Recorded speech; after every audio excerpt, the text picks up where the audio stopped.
Hello and welcome to Big Picture. I am Vishal Dahiya, and today we will talk about the election manifestos of both the national parties, that is the BJP and Congress.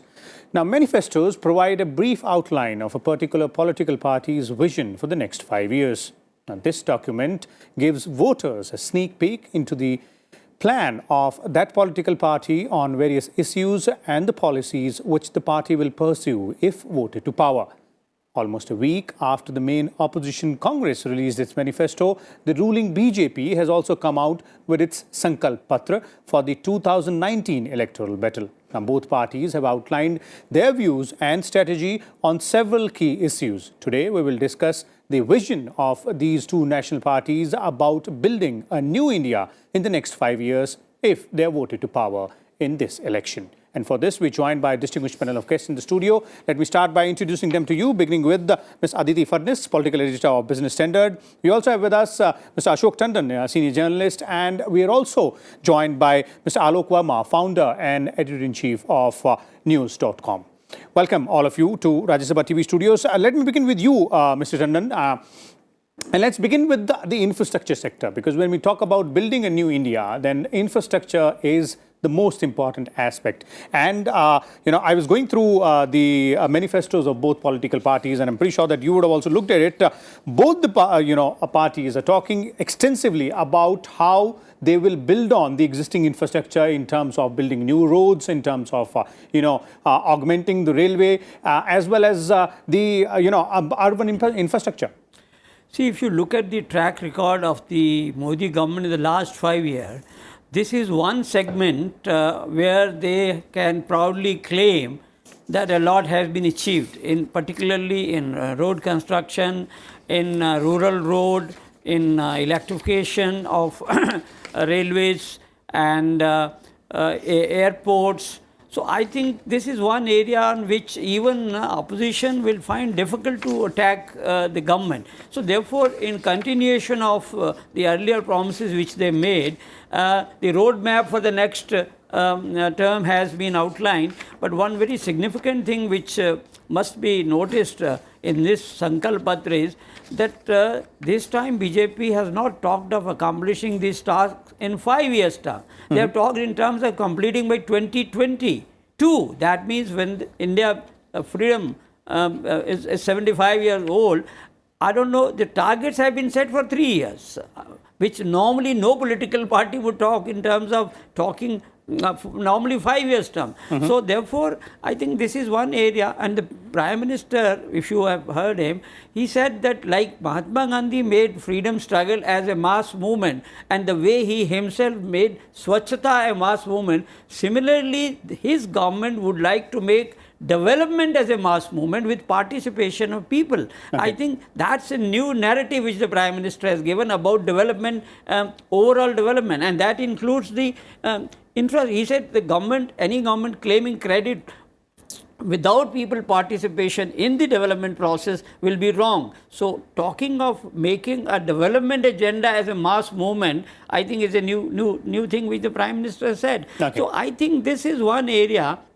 If you compare it with the Congress manifesto of the same thing, because their track record will have to be matched with the UPA regime of 10 years vis-a-vis the 5 years of NDA. So therefore, people will tend to believe that people have practically forgotten those 10 years of UPA regime as far as infrastructure is concerned. If we all know the road, national highway construction had come down to about 2 kilometers per day at the end of the UPA 2. So I think while comparing this particular segment of infrastructure, NDA has an upper hand as far as the promises are also concerned. Okay, that's my question to Aditi as well. But one point which you mentioned, Mr. Tandon, that about setting midterm targets, and BJP's manifesto does mention that doubling the length of national highways by 2022 is one of those examples. But Aditi, as Mr. Tandon is pointing out, that in terms of urban infrastructure, in terms of roads, railways.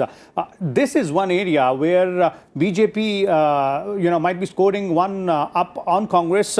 And if you look at the Congress's manifesto, they've come up with some, new novel ideas out here saying they will, ensure that there is a directly elected mayor with a fixed term of 5 years. And then in terms of, infrastructure, they say that they'll build new towns and cities, something on the similar lines as the BJP promised in 2014 about smart cities and all that. So nothing much specific there. Well, I wouldn't agree. I think the BJP claims that the full electrification has already taken place. But in this manifesto, they promise full electricity to all your villages. So clearly there's some gap somewhere. The Congress manifesto is full of ideas. Ideas big and small, innovative ideas, for instance, candidates having to pay a fee to take government exams. This is a very, very small thing, but when you think about it, it is such a source of major inconvenience. If you want to take a government exam, you have to go get a draft made, then deposit that draft, make sure it's been cashed, and so on and so forth. So it's a really archaic practice, and they have promised to do away with it when they come to power. There's no loss of revenue, it's just an idea, it's just governance. So in those it's very small things, the fine print, I think the Congress manifesto, without making an effort, shows way ahead of the BJP manifesto. The BJP manifesto has a big picture in mind, which is urbanization, infrastructure creation, etc. But how it's going to do it, exactly spelling it out how, it doesn't really say. So there are many interesting propositions in the manifesto, including some that will alarm people, like a uniform civil code, which they promised last time also. I haven't read that far, but I don't know what they're saying about the cleaning the Ganga, because according to the minister, the Ganga is already clean. She said that the previous minister said that she would resign if it was not clean by 2019. That date is, it's 2 months, 2 months hence. So, and I don't think the Ganga is clean yet. So these are many things which are relics of a government which has tried, but and has failed, not for want of trying, but want of succeeding. So there are, a number of viewpoints in the Congress manifesto as well. Let's bring in Mr. Verma here. Mr. Alok Verma, if you look at both these manifestos, that is the BJP and the Congress, although as Mr. Tandon pointed out, if we compare the NDA regime with the UPA regime, then the NDA regime might score big on the way it has worked on national highways, construction of roads, upgradation of, railway infrastructure as well. But if you look at the manifestos, where do you believe, both parties have laid more focus on, and what is more than they could have done?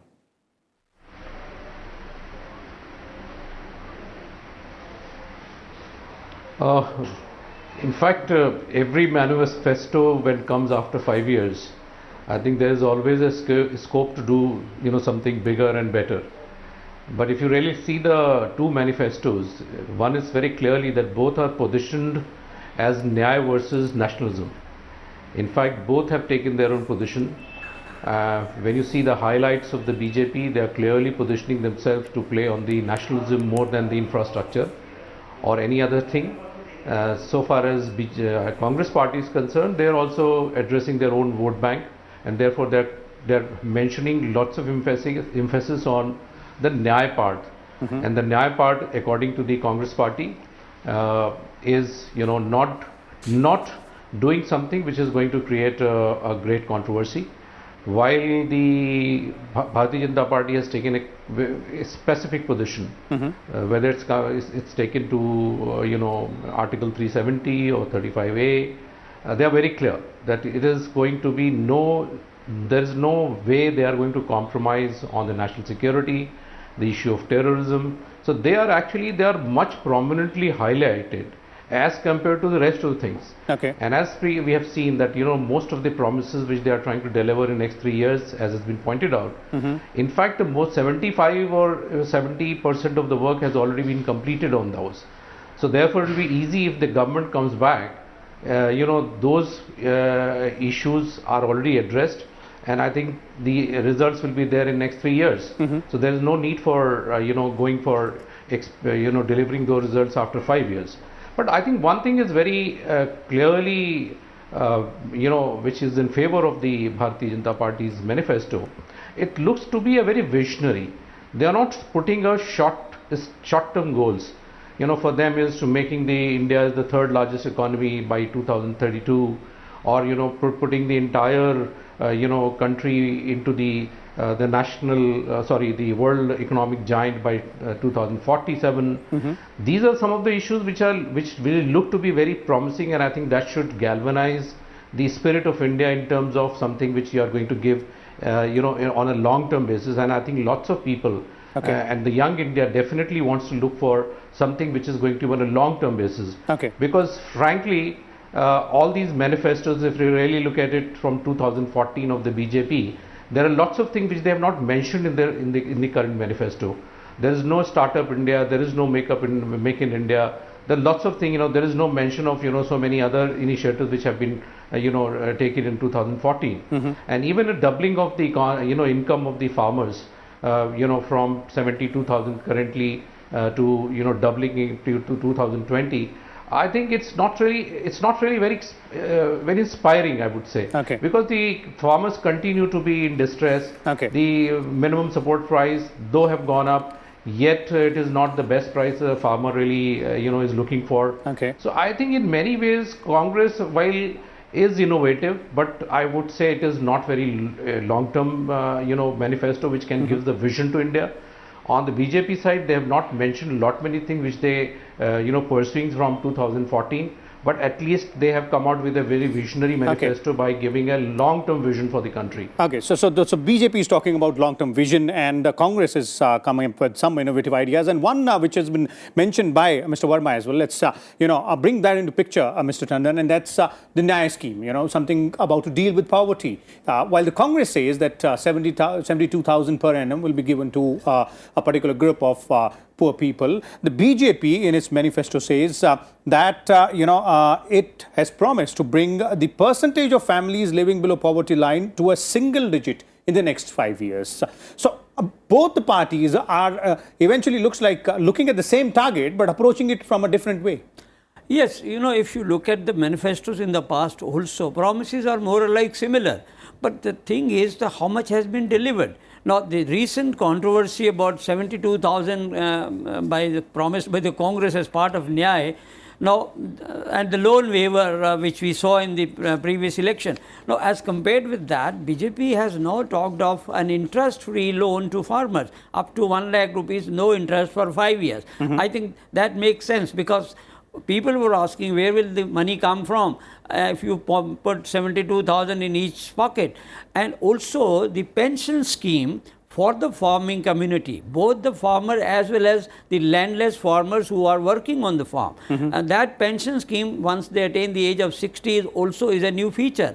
Similarly, the commission which they have promised about, the Traders Commission, I think this is for the first time that even the BJP is addressing the trader community's concern.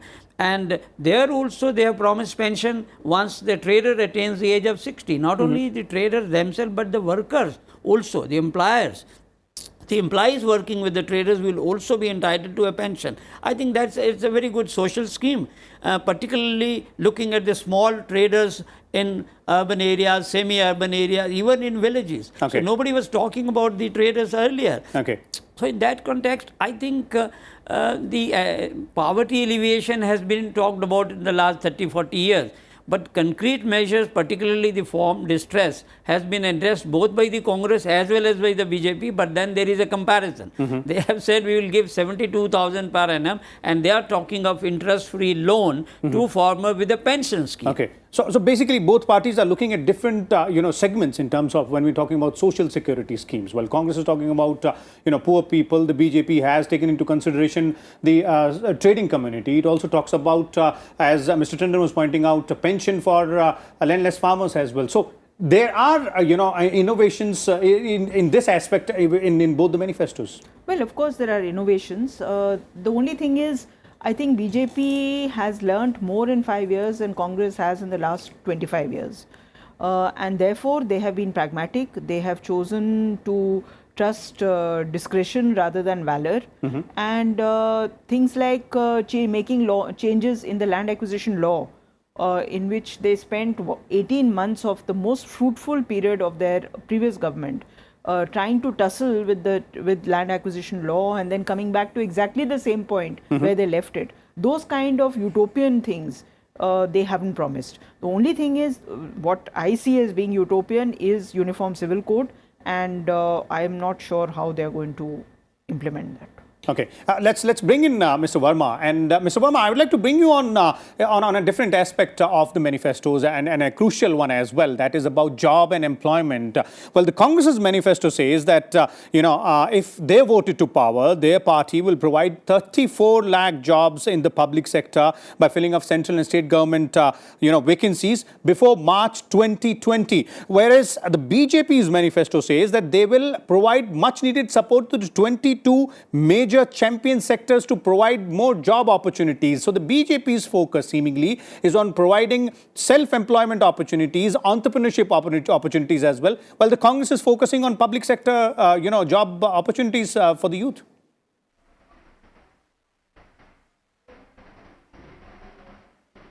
Yeah, so this probably is the most short-sighted approach, in my opinion. First of all, where are the public sectors left where you would give them the jobs? And by giving such jobs in the existing public sector undertakings which are still doing well, probably will have the burden of employing people who are unemployable. So I think it is playing to the gallery that into my opinion, yes, the job creation is required in India. There's a huge unemployment, and therefore there is a need for whether this party or the other party to think more rationally where the jobs are going to come from. However, the BJP's answer to creating jobs looks like to be more, I would say, prudent versus what Congress party is saying. But the fact is, in India, the job creation doesn't mean anything till you do not create jobs in the government. So I think there, on that account, probably they have addressed this issue by giving the job offer on the public sector, undertakings or in the government. Okay. But I believe that government surely will not be able to, give so many jobs, whether in the government or in the public sector undertakings.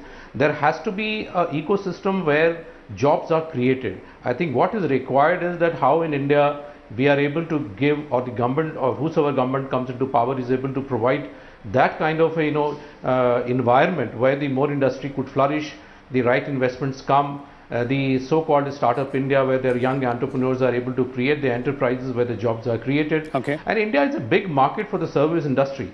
Okay. I think when Prime Minister Modi wanted the Skill India, I think that was a step in the right direction. Okay. But somewhere it has lost its own vision. Okay. Where the Skill India got created, so many skills are created, but where the skilled laborers are required, because not too many such enterprises are created.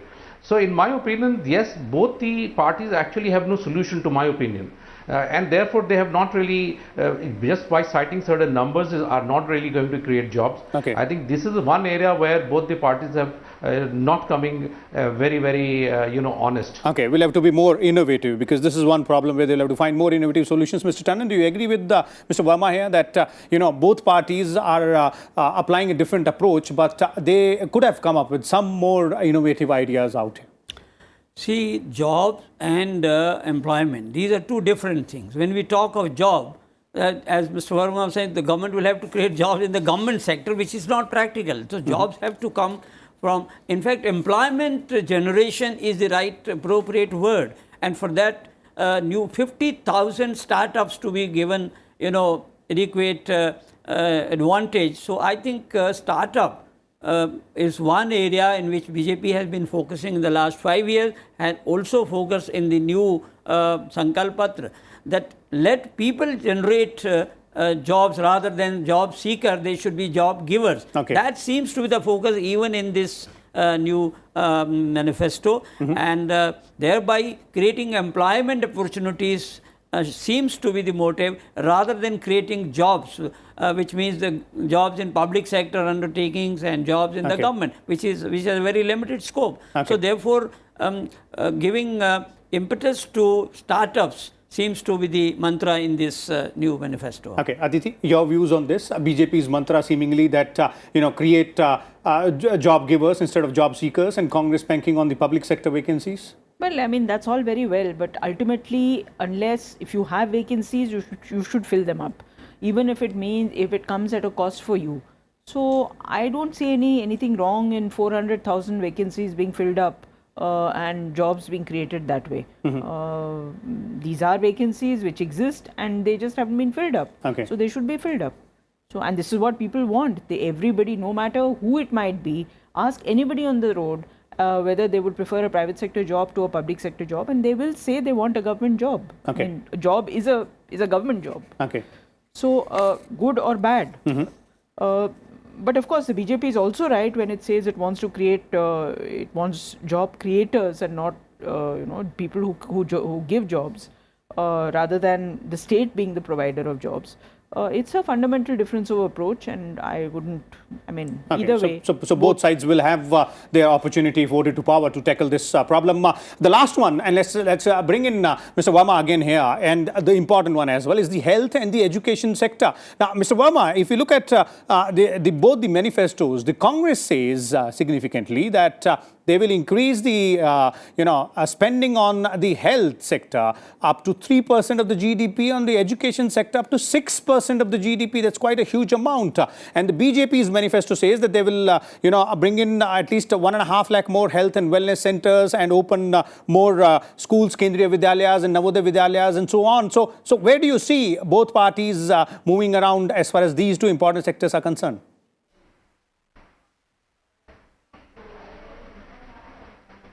No, I think these two areas are very, very important, and the 3% GDP in the health sector and 6% GDP, percent of GDP in the education sector, I think are much needed. But creating and spending that kind of money is certainly required if one were to really bring these two important sectors out of the kind of mess they are in. So just by announcing some more IITs or some more IIMs or some more such national level institutes certainly are not going to solve the problem. The problem basically lies much more in the primary level education, secondary level education than actually the higher level education. And the reasons for that is, I think the fact is that most of the schools across the country do not have qualified teachers to teach. Therefore the kind of students, the kind of education they get certainly is very poor, and therefore the very fundamental ones are poor. Obviously there is a great challenge for anyone to go and get the higher education. Same is the problem in the health sector. If you really see the state of most of the community health centers or the PHCs, the public health centers, these are in a poor shape. The doctors are not there, paramedics are not there. People have to travel long way to get even the slightest of the good treatment. And there's a paucity of doctors. I think the Bharatiya Janata Party has said that they have their ambition is that there should be a doctor, at least one amongst 1400 people. But the reality is that today the doctors are just not there. So why the doctors are not there? Because of various other reasons. There are not enough quality educations. So basically what you're saying, Mr. Verma, is that sort of an overhaul is needed for both the sectors. Okay, as Mr. Verma is saying, and we are running short of time, Mr. Tandon, let me bring you first in on this aspect, that, there seems to be a lot which needs to be done in both health and education sectors. Certainly, but we should also not forget that education and health are also concurrent subjects.